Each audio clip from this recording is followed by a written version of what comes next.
হরে কৃষ্ণ শ্রোতা বন্ধুগণ, জানা অজানাতে আপনাদের সুস্বাগতম। বন্ধুগণ, আজ 7ই সেপ্টেম্বর গণপতি পূজা।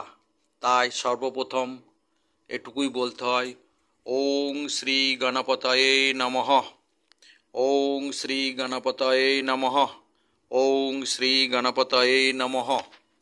বন্ধুগণ, শাস্ত্র অনুসারে সমস্ত দেবতাদের মধ্যে গণপতির স্থান সর্বপ্রথম।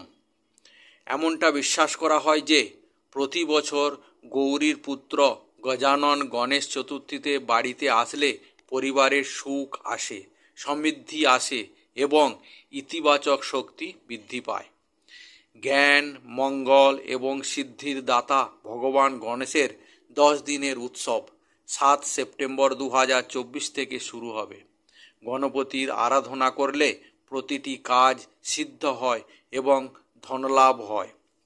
জীবন থেকে প্রতিবন্ধকতা দূরীকরণের পাশাপাশি সকল ইচ্ছা পূরণ হয়।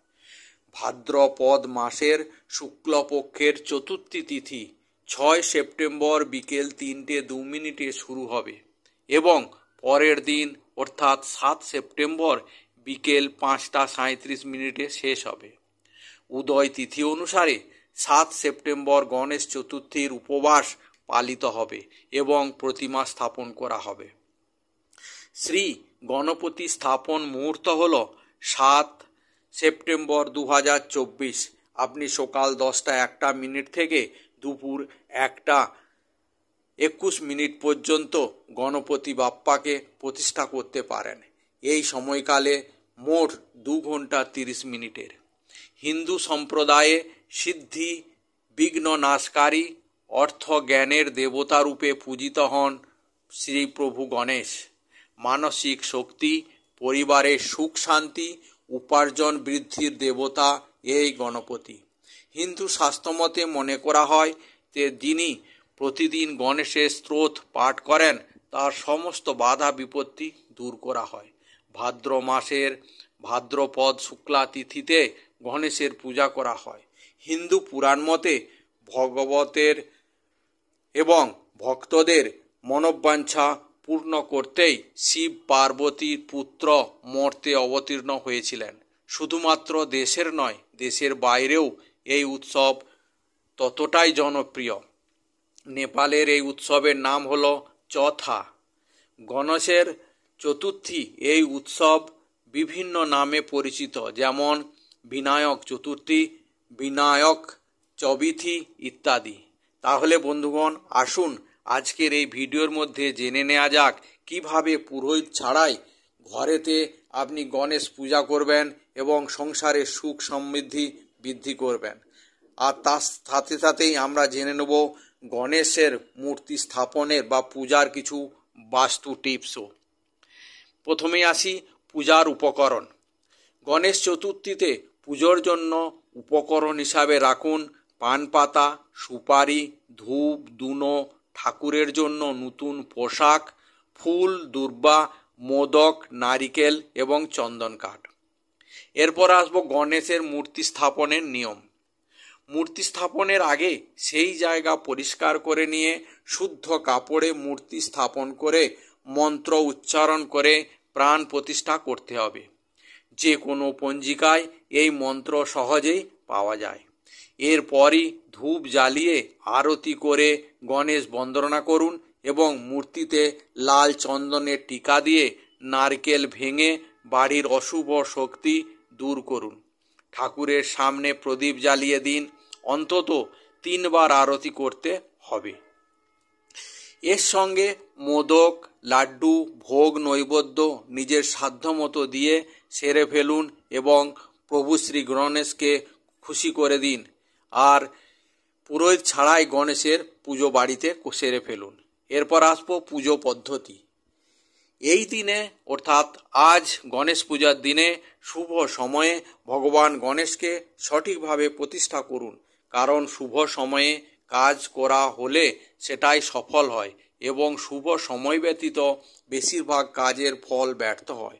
তো জেনে নিন গণেশ চতুর্থীতে বাড়িতে কিভাবে বাপ্পাকে প্রতিষ্ঠা করবেন। গণেশ চতুর্থীর দিন স্নান ইত্যাদির পরে পরিষ্কার হলুদ বা লাল রঙের কাপড় পরিধান করুন এবং ব্রত রাখার শপথ নিন। তারপর উত্তর পূর্ব দিকে একটি পুজোর চৌকি রাখুন এবং তার উপর একটি লাল বা সাদা কাপড় বিছিয়ে দিন। বাপ্পার মুখনাট্য সাজান। সুগন্ধি ফুল এবং আমের পাতা ব্যবহার করা শুভ বলে মনে করা হয়। চৌকিতে কিছু চাল রাখুন এবং শুভ সময়ে গণেশের মূর্তি স্থাপন করুন। গণপতির ডান দিকে কলস স্থাপন করুন। কলসে জল, আম পাতা, মুদ্রা, গোটা চাল রাখুন এবং উপরে নারকেল রাখুন এবং তার উপর মৌলি অর্থাৎ লাল সুতো বেঁধে দিন। তারপর গণেশকে কুমকুম, চন্দন, হলুদ, সিঁদুর, মেহেন্দি, আবির, গোটা চাল, লাল ফুল, লবঙ্গ, এলাচ, পান, পবিত্র সুতো এবং নারকেল নিবেদন করুন। তারপর জোড়ায় জোড়ায় দূর্বা নিবেদন করুন এবং লাড্ডু বা মোদক নিবেদন করুন। গণেশ চতুর্থীর ব্রতকথা পাঠ করুন। তারপর শেষে আরতি করুন, ফুল নিবেদন করুন এবং তারপর সমস্ত প্রসাদ যারা শ্রদ্ধাগণ আছে বা বাড়ির সদস্যদের বিতরণ করুন। ভগবান গণেশের প্রতিষ্ঠা মন্ত্র হল অশস্য প্রাণ প্রতিশথান্তু অশস্য প্রাণ খরন্তু চ অশ্বয় দেবত্ব মার্জায় মামা হেতি চ কঞ্চন ওম সিদ্ধি বুদ্ধি সাহিত্যায় শ্রী মহাগণাধিপতয়ে নমঃ। এই মন্ত্রটি 111 বার উচ্চারণ করে মূর্তিটি প্রতিষ্ঠা করবেন। তারপর পুজো হয়ে গেলে পুজোর শেষে ভগবান শ্রী গণেশের গায়ত্রী মন্ত্র 108 বার জপ করবেন। গায়ত্রী মন্ত্রটি হল ওং একদন্তায় বিদ্মহে বক্রতুণ্ডায় ধীমহি তন্নো দন্তি প্রচোদয়াৎ। আবার একবার বলছি শুনুন। ওং একদন্তায় বিদ্মহে বক্রতুণ্ডায় ধীমহি তন্নো দন্তি প্রচোদয়াৎ। তারপর যদি সময় হয় তাহলে প্রভু শ্রী গণেশের বীজ মন্ত্র পাঠ করবেন 108 বার। সেটি খুবই সহজ। ওং গং গণপতয়ে নমঃ, ওং গং গণপতয়ে নমঃ, ওং গং গণপতয়ে নমঃ। সময় অনুসারে আপনারা 108 বার করবেন। যদি সম্ভব না হয় তাহলে 21 বার বা 11 বারও করতে পারেন। তারপর ভগবানের মূর্তিটি এমন হওয়া উচিত যার বাম কাঁধে চন্দ্রের প্রভাব রয়েছে এবং চাঁদের প্রকৃতি যেমন শান্ত, শীতল ও কোমল, তেমনি বাম কাণ্ডের গণপতি শ্রী লক্ষ্মী আনন্দ, সুখ, খ্যাতি ও সমৃদ্ধির দাতা হয়। এছাড়া ঘরে সিঁদুর রঙের গণপতি আনলে নেতিবাচক শক্তি নষ্ট হয়। এছাড়াও মনে রাখবেন গণপতিকে বসিয়ে দিলে বাস্তুদোষও দূর হয়। এছাড়া আপনি যদি শ্বেতার্ক গণপতি অর্থাৎ সাদা মূর্তি পুজো করেন তবে তিনি হলেন গণেশের প্রকৃত রূপ। এরপর আমরা দেখব কিভাবে গণপতির পুজো করলে তার পূর্ণ ফল আমরা লাভ করতে পারব। বন্ধুগণ, আগে শোনার আগে বা আগে জানার আগে আমাদের চ্যানেলে যদি এখনও আপনারা সাবস্ক্রাইবার না করে থাকেন তাহলে চ্যানেলটি অবশ্যই সাবস্ক্রাইব করে বেল আইকনটি ক্লিক করুন। সাবস্ক্রাইব করতে কোনো রকম অর্থ প্রয়োজন নেই, আপনারা বিনা দ্বিধাতেই সাবস্ক্রাইব করতে পারেন। তাহলে শুনুন, প্রতি বছরের মতো এবারও আপনি যদি ঘরে বাপ্পাকে স্থাপন করেন তাহলে জেনে নিন কিছু বাস্তুর নিয়ম। কথিত আছে যে এই বাস্তুর নিয়মগুলি মেনে চললে ভগবান গণেশ অতি প্রসন্ন হন। যেমন মূর্তির দিক, আপনি যদি বাড়িতে গণপতি স্থাপন করতে যাচ্ছেন তবে এর জন্য সর্বোত্তম দিক বিবেচনা করা হয় উত্তর পূর্ব দিকে, যাকে ঈশান কোণ বলা হয়। মূর্তিটি পুজোর স্থানে বা এরকম স্থানে স্থাপন করুন যেখানে কাছাকাছি কোনো বাথরুম নেই, বা সিঁড়ির নিচেও বাপ্পাকে বসাবেন না বা মূর্তি স্থাপন করবেন না। এরকম করলে শুভ হয় না বলে মনে করা হয়। এছাড়া কিভাবে সাজাবেন? ভগবান গণেশকে সাজানোর সময় মনে রাখবেন বাপ্পা যেখানে আছেন সেখানে কখনোই যেন অন্ধকার না হয়। বাস্তু অনুসারে আলো, শক্তি এবং ইতিবাচকতার সঙ্গে জড়িত। অতএব প্রভু গণেশের মূর্তিটিকে প্রদীপ এবং আলো স্থাপন করুন। রাত্রেও এই আলো জ্বালিয়ে রাখুন। পুজোর সময় ঘিয়ের প্রদীপ জ্বালালে তাও বিশেষ ফলদায়ক হতে পারে। এরপর কোন রং বেছে নেবেন? গণেশের পুজোয় বেশিরভাগ ক্ষেত্রে লাল বা হলুদ রং ব্যবহার করুন। মুগনাট্যেও এই রঙগুলি বেশিরভাগই ব্যবহার করুন। লাল হলুদ রং শুভ ও সমৃদ্ধির প্রতীক। এর সাহায্যে ঘরে কোনো প্রকার বাধা ছাড়াই শুভ কাজ সম্পন্ন হয়। ইতিবাচক শক্তির সঞ্চালনও বৃদ্ধি পায়।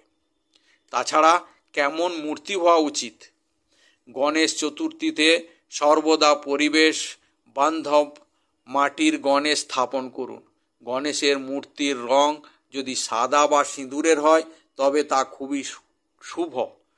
শুঁড়টি বাম দিকে বাঁকানো থাকা উচিত। সর্বদা একটি উঁচু মঞ্চে প্রতিমা প্রতিষ্ঠা করুন।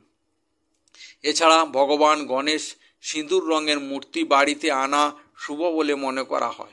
গণপতির এই রঙিন মূর্তি বাড়িতে আনলে আত্মবিশ্বাস বাড়ে। সাদা রঙের গণেশ মূর্তি আনলে ঘরে সুখ আসে। এছাড়া ভক্তরা গণপতি পুজো করার সময় ছোট্ট ছোট্ট জিনিসের যত্ন নেন, যাতে তারা কোনো ভুল জিনিসই গণপতির খুব প্রিয়। অতএব যে ব্যক্তি পূর্ণ বিশ্বাসের সাথে গণেশের পুজোয় এই জিনিসগুলি নিবেদন করেন তিনি শ্রী গণেশের আশীর্বাদ পান। এছাড়া বন্ধুগণ, গণপতির মূর্তি কেনার সময় মনে রাখবেন যে বাপ্পার প্রতিমার অবশ্যই একটি ইঁদুর এবং হাতে একটি মোদক থাকতে হবে। এই রকম মূর্তি আনাও শুভ বলে মনে করা হয়। মোদক ভগবানের অত্যন্ত প্রিয় এবং মূষক তার বাহন। বন্ধুগণ, ভুল করেও এই কাজটি করবেন না। বাড়িতে গণেশ বসিয়ে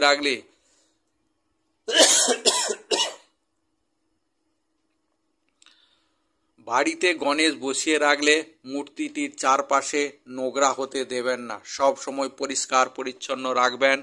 বাসি খাবার দেবেন না। ভোগ বাসি হওয়া উচিত নয়। প্রতিদিন নতুন নতুন ভোগ নিবেদন করুন পছন্দ মতো। আর পুজোর সময় বা পুজো প্রাঙ্গণে কালো কাপড় পরে থাকবেন না বা পুজো করবেন না। তাহলে বন্ধুগণ, আজকের এই প্রতিবেদনটি আপনাদের কেমন লাগলো কমেন্টস করে জানাবেন। ভালো লাগলে লাইক করবেন। আর কমেন্টস বক্সে অবশ্যই জয় গণপতি বাপ্পা মোরিয়া অবশ্যই লিখবেন। আজকের ভিডিও এখানেই শেষ করছি। আবার দেখা হবে একটি নতুন এপিসোড নিয়ে। জয় হিন্দ, জয় ভারত।